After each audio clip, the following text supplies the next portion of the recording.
Hello दोस्तों, स्वागत है आपका इस वीडियो में। आज हम लोग मध्यमा का जो 5 अप्रैल का आपका एग्ज़ाम होने जा रहा है उसके बारे में हम लोग देखेंगे, जो कि हिंदी पेपर होंगे। तो आपको हिंदी में कहाँ से कितने मार्क के आते हैं, कहाँ से क्या लिखना है, और सारे हम वीवीआई क्वेश्चन भी इसमें देखने वाले हैं। और जो कि आपको उसमें 2 शिफ्ट एग्ज़ाम होने वाला है 5 अप्रैल को। जैसे कि आज आपका 2 पेपर हो गया, हिंदी साहित्य और संस्कृत व्याकरण और संस्कृत साहित्य। तो कल आपका जो है 5 अप्रैल को वह संस्कृत सामान्य है। एक तो आपका मॉर्निंग वाले शिफ्ट में संस्कृत सामान्य होगा, और आपका सेकेंड शिफ्ट क्या है, हिंदी है। सेकेंड शिफ्ट आपका हिंदी होगा। तो हम लोग इसको हिंदी को देख लेते हैं, हिंदी को। और इसमें हम लोग कैसे क्या आपका प्रश्न आने वाला है, कहाँ से आपको कितने नंबर को पूछे जाएंगे, ये सारी बातें हम इस वीडियो में करने वाले हैं।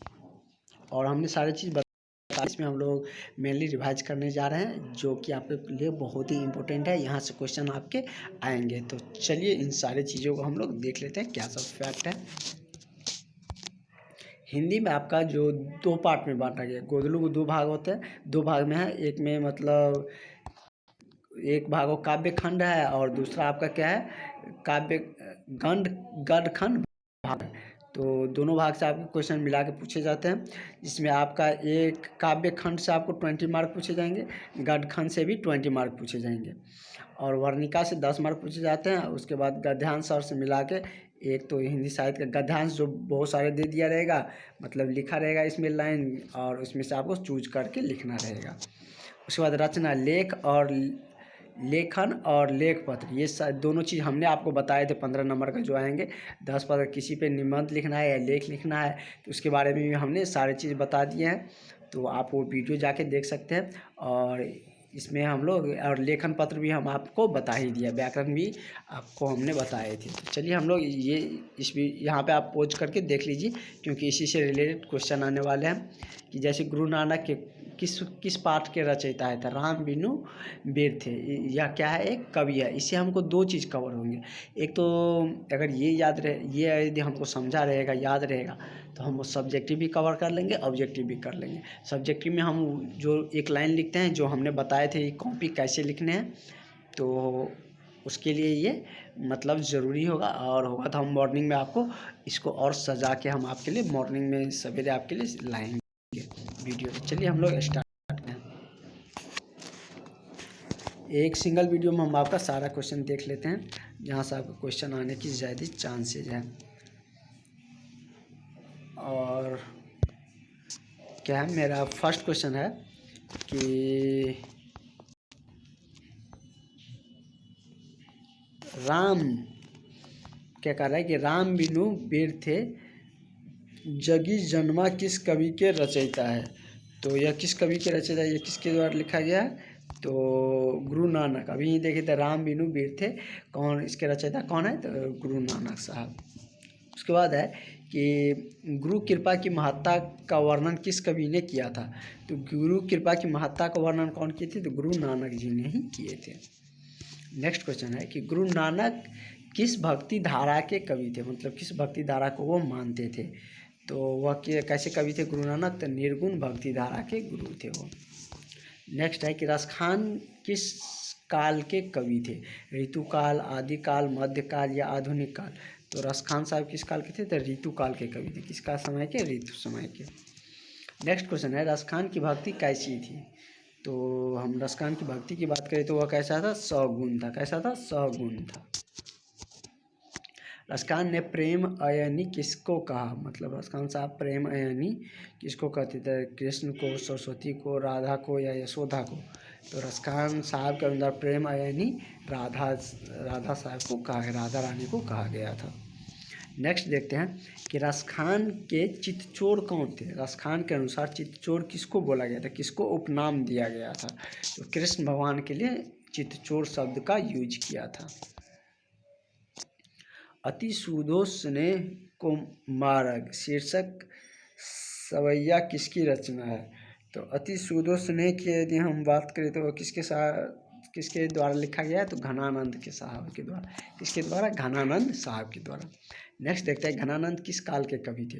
तो घनानंद जी भी किस काल के थे, ऋतु काल के ही थे। जैसे अभी हमने देखे थे रसखान साहब के बारे में, और ये भी किस में थे, ऋतु काल के ही कवि थे। नेक्स्ट देखते हैं कि सुजान सागर किसकी कृति है। तो सुजान सागर की हम बात करें तो किसकी कृति है, तो घनानंद का। किसका है, घनानंद का। नेक्स्ट देते हैं गुरु नानक की कौन सी रचना है। तो गुरु नानक की रचना की हम बात करें तो वो कौन है, जो नर दुख में दुख नहीं माने। दुख में दुख नहीं माने वह गुरु नानक साहब की एक रचना है, एक मतलब पुस्तक है। नेक्स्ट हम लोग देखते हैं क्वेश्चन नंबर 12 इसी का, कि गुरु नानक के अनुसार, इसमें हम सारे ऑब्जेक्टिव को एक जगह कर लेंगे, क्योंकि आपको 10-15 मिनट में 15 मिनट में आपका सारा चीज़ रिवाइज हो जाएगा, तो आपके लिए बहुत ही बेनिफिट होगा और आप पूरा ज़रूर देखें, तो इससे आपका मतलब बहुत फ़ायदा होने वाले हैं। मतलब एग्ज़ाम में यही क्वेश्चन रहेंगे, इससे बाहर नहीं पूछे जाएंगे। तो देख लेते हैं इसको, कि गुरु नानक के अनुसार किसके बिना जन्म व्यर्थ है। तो गुरु नानक साहब के अनुसार किसकी, राम नाम के बिना जीवन क्या है, व्यर्थ है। इसके बाद नेक्स्ट है कि ब्रह्मा का निवास कहाँ होता है। तो ब्रह्मा का हम बात करें तो वह कहाँ निवास होता है, तो क्रोधहीन व्यक्ति में। कहाँ होता है, काम क्रोधहीन व्यक्ति में। नेक्स्ट देखते हैं कि रसखान दिल्ली के बाद कहाँ चले गए। तो रसखान साहब दिल्ली के बाद कहाँ चले गए, तो ब्रजभूमि। कहाँ गए थे, ब्रजभूमि। नेक्स्ट है कि रसखान ने प्रेम अयानी किसे कहा, अभी देखे थे राधा रानी को कहे थे। नेक्स्ट है कि रसखान ब्रज के बागों पर क्या निछावर करना चाहते थे।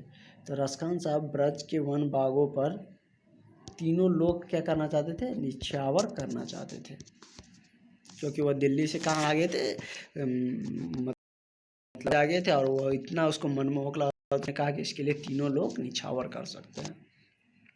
नेक्स्ट है घनानंद किस सवैया का रचयिता है। तो घनानंद अभी देखे थे किसके रचयिता है वो, तो असुवेहिनी लौ बरसे। किसके है, असुवेहिनी लौ बरसे के रचयिता घनानंद साहब है। नेक्स्ट है कि घनानंद किस भाषा के कवि थे। तो घनानंद किस भाषा के कवि थे, तो ब्रज भाषा। कैसे, किस भाषा के, ब्रज भाषा का। नेक्स्ट है कि घनानंद किस बादशाह के मीर मुंशी थे। मतलब किस बादशाह में मीर मुंशी के पद पर घनानंद साहब थे। तो वो कहाँ थे, मोहम्मद शाह रंगीले के यहाँ। कहाँ थे, मोहम्मद शाह रंगीले के यहाँ। उसके बाद हम लोग देख लेते हैं स्वदेश से भारत माता तक। इसमें मतलब 2-3 चैप्टर एक में ले लिया गया है, क्योंकि इतना ही ऑब्जेक्टिव आपसे पूछे जाते हैं। तो बहुत शॉर्टली है, आपको चिंता करने की नहीं है, 15 मिनट में सारा कवर हो जाएगा, हर बनाने की भी ज़रूरत नहीं। और पूरा देख के जाइएगा तो आपको अच्छा ऑब्जेक्टिव भी बनेगा, क्योंकि संस्कृत का क्वेश्चन आपने देखे ही होंगे। तो आपको अच्छा नंबर लाना है, तो इसमें आपको हिंदी, सामाजिक विज्ञान और बचे हुए जो साइंस है उस सब में अच्छा स्कोर करना होगा। और जितना आपको जो भी चीज़ में दिक्कतें होगी आप कमेंट करिएगा, उस पर हम वीडियो अब लाते रहेंगे। क्योंकि मेरा भी एग्ज़ाम था, इसलिए थोड़ा मेरा सेमेस्टर का एग्ज़ाम था, इसलिए थोड़ा बिजी थे, आज मेरा भी एंड हो गया है। नेक्स्ट देखते हैं स्वदेशी किस कवि के रचना है। तो स्वदेशी की हम बात करें तो वह किस कवि के रचनाकार है, तो घनानंद। मतलब स्वदेशी चैप्टर किसके द्वारा लिखा गया है, मतलब कहानी, तो प्रेमघन के साहब के द्वारा। किसके द्वारा, प्रेमघन साहब के द्वारा। प्रेमघन साहब किस मतलब युग के कवि थे। तो प्रेमघन की हम बात करें तो वह किस में थे, भारतेंदु। और 2 कवि रसखान के साहब किस में थे, तो ऋतु काल में। लेकिन यह किस युग के थे, तो भारतेंदु युग के। नेक्स्ट है कि कवि प्रेमघन के अनुसार भारत में आज कौन सी चीज़ें देखने को नहीं मिलती है। तो भारत में सभी चीज़, कदाचारिता, पत्रकारिता, अंग्रेजी भाषा सब देखने को मिलती है, लेकिन भारतीयता नहीं मिलती है। क्योंकि सब कहता है हम हिंदू है, मुस्लिम है, बिहारी है, यूपी है, लेकिन भारतीय कोई नहीं कहता है कि हम भारतीय हैं। तो प्रेमघन के अनुसार क्या भारत में देखने को नहीं मिलता है, तो भारतीयता। नेक्स्ट है कि आजकल भारत के लोग किस भाषा में बोलना ज़्यादा पसंद करते हैं। तो भारत के लोगों की अभी बात करें तो वह ज़्यादातर बोलना क्या चीज़ में, अंग्रेज़ी बोलना ज़्यादा पसंद करते हैं, क्योंकि सब अपने बच्चे को भी कहता है कि अंग्रेज़ी बोलो। क्वेश्चन नंबर 5 देखते हैं कि भारत माता किस कवि के रचना है। तो भारत माता किस कवि के द्वारा रचा गया है, तो अभी किसके द्वारा? सुमित्रानंद पंत साहब के द्वारा। सुमित्रानंद पंत कैसे कवि थे? छायावादी, हालावादी या ऋतुवादी या क्षणवादी? तो सुमित्रानंद की हम बात करें तो वह कैसे कवि थे? तो छायावादी कवि थे। नेक्स्ट देखते हैं भारत माता का आंचल कैसा है? तो भारत माता के आंचल की हम बात करें तो कैसा है? वह धूल भरा आंचल है। नेक्स्ट देखते हैं जनतंत्र का जन्म के कवि कौन है? जनतंत्र का जन्म के कवि कौन है? तो जनतंत्र के जन्म के कवि रामधारी सिंह दिनकर है। कौन है? रामधारी सिंह दिनकर। दिनकर के काव्य का मूल स्वर क्या है? तो दिनकर के काव्य का मूल स्वर क्या है? तो हम क्या है वो? ओज एवं राष्ट्रीय चेतना। क्या है? ओज एवं राष्ट्रीय चेतना। नेक्स्ट देखते हैं कवि के अनुसार जनतंत्र देवता कौन है? तो कवि के अनुसार हम यदि बात करें तो जनतंत्र के देवता कौन है? तो किसान मजदूर। कौन होते हैं? किसान मजदूर होते हैं। नेक्स्ट देखते हैं कि प्रेमघन किसका उपनाम है? किस कवि का उपनाम प्रेमघन है? तो यह किसका उपनाम है? तो बद्री नारायण चौधरी का उपनाम क्या है? प्रेमघन। नेक्स्ट है इन दिनों भारत माता के बाजार किन वस्तुओं से भरे हुए हैं? तो चीनी, अफ़गानी या पाकिस्तानी? तो हम कह सकते हैं विदेशी में तो सब आ जाएगा, क्योंकि चीन का भी बहुत ज़्यादा वस्तु है हमारे भारत में, अमेरिका का भी है, कनाडा के बहुत सारे देश का था। हम विदेशी कहेंगे तो सारा आ जाएगा।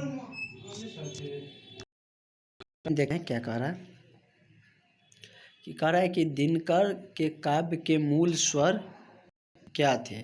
तो दिनकर के काव्य के मूल स्वर की हम बात करें तो वह क्या था? ओज एवं राष्ट्रीय चेतना। क्या था? ओज एवं राष्ट्रीय चेतना। 10वां क्वेश्चन देखते हैं कि कवि के अनुसार जनतंत्र के देवता कौन होते हैं? तो कवि महोदय के अनुसार जनतंत्र के देवता किसान मजदूर होते हैं। नेक्स्ट देखते हैं प्रेमघन किसका उपनाम है? तो बद्रीनारायण चौधरी। यहाँ तक हम क्वेश्चन देख ही चुके थे। पतंजी की भारत माता कहाँ निवासनी है? पतंजी की भारत माता कहाँ निवासनी है? तो वह कहाँ भारत माता कहाँ निवास होते हैं? तो ग्रामवासिनी, मतलब ग्रामीण क्षेत्र में भारत माता निवास करते हैं कवि महोदय के अनुसार। भारत माता कविता के कवि किस काव्य खंड में संकलित है? तो भारत माता काव्य कवि किस में संकलित है? तो ग्रामस्य में। किसमें? ग्रामस्य में। ग्राम्या में, ग्राम्या।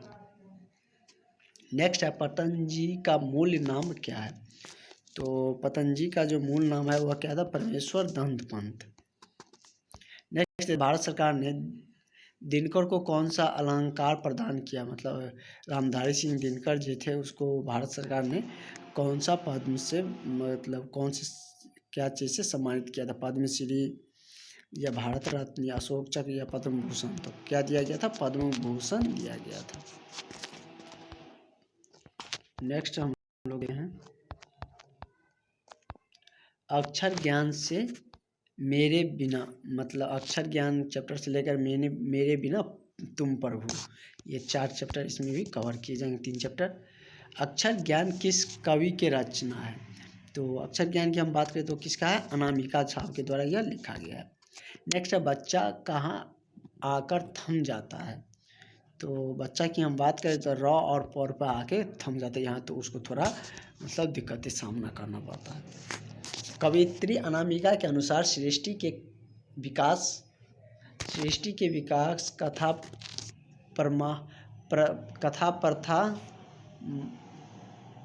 प्रथमाक्षर क्या है? तो कवि अनामिका के अनुसार विकास कथा प्रथमाक्षर क्या होते हैं? तो वो क्या है? विफलता के आंसू। क्या होता है? विफलता के आंसू।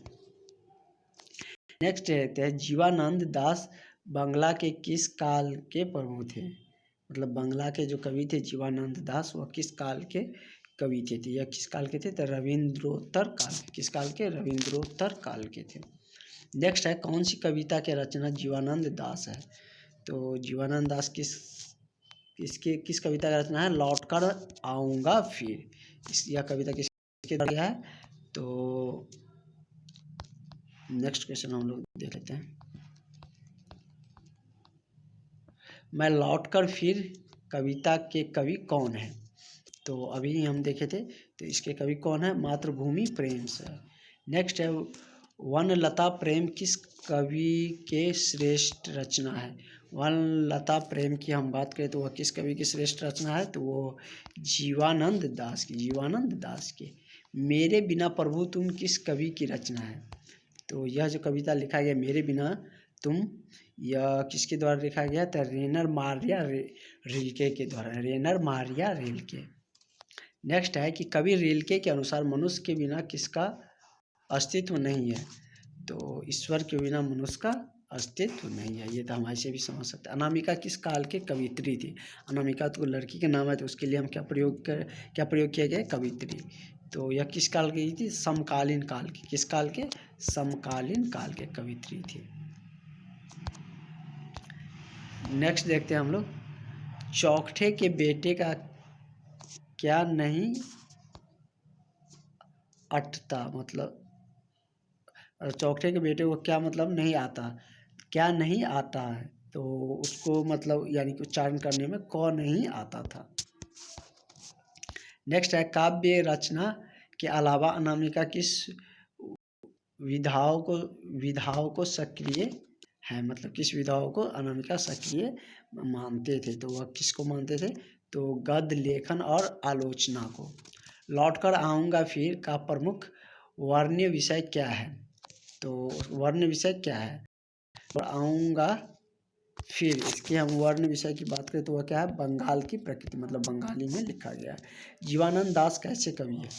तो जीवानंद दास कैसे कवि थे? यथार्थवादी। कैसे थे? यथार्थवादी। रेनर मारिया रिल्के किस देश के कवि हैं? तो रेनर मारिया रिल्के की हम बात करें तो वह किस देश के कवि थे? जर्मनी के कवि थे, जो एक विदेशी राइटर थे। और उन्होंने भारत आए थे, उसको भारत की सुंदरता इतनी अच्छी लगी थी कि उसने इस पर क्या किया था? अपना कविता लिखे थे। रिल्के ने काव्य शैली कैसी है? तो रिल्के की काव्य शैली की हम बात करें तो वो कैसी थी? गीतात्मक। कैसी थी? गीतात्मक थी। रिल्के की काव्य अतिरिक्त किन किन विधाओं को में रचना है? तो रिल्के की काव्य की हम बात करें किस किस में रचना है तो वो कहाँ है? कहानी और उपन्यास में हमें को देखने को मिलती है। तो आप इतना कवर कर लीजिएगा। हम नेक्स्ट वीडियो में आपके लिए ट्राई करेंगे कि इसमें कैसे आपको लेख लिखना है, क्योंकि 15-10 नंबर का लेख आता है। कैसे लेख लिखना है, कैसे निबंध लिखना है, ये सारी चीज़ें हम एक नया वीडियो लाएंगे, उसमें हम आपको कवर करेंगे। तो और जो भी क्वेश्चन वायरल होंगे तो हम आपको बताने का प्रयास करेंगे। चलिए मिलते हैं आगे वाले वीडियो में। Thank you.